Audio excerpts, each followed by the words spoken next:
Hello mga kacham! Magluto tayo ngayon ng crunchy patula leaves. Nasubukan nyo na rin po ba ito mga kacham?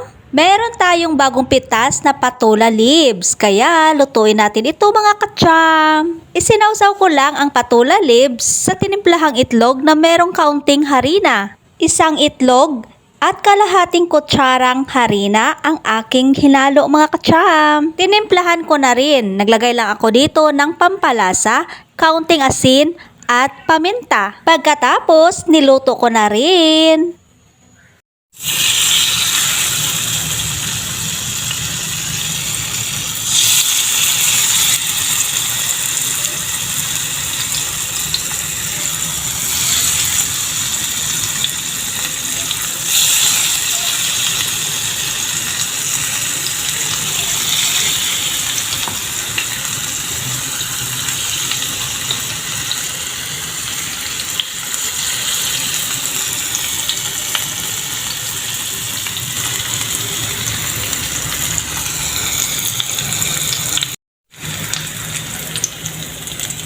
O ayan, luto na ang ating patula leaves. Crunchy patula leaves. Maliban sa sulit tipid, madali itong lutuin. Maggugustuhan talaga ito ng mga bata mga kacham. Pasok rin ito sa ating panlasa. Pasok sa panlasa ng mga bata.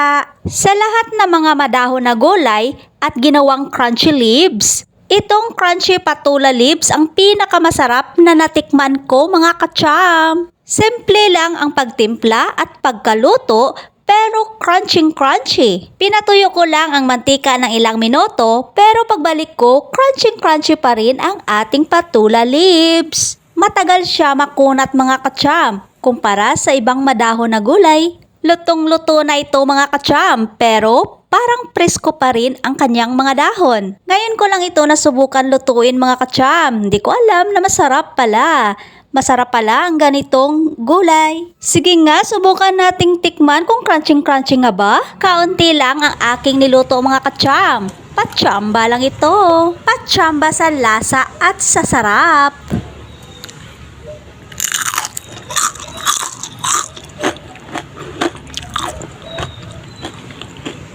Maliban sa masarap at malutong, masustansya rin.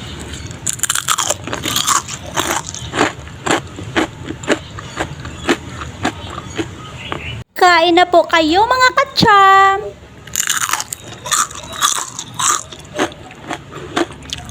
Thank you for watching!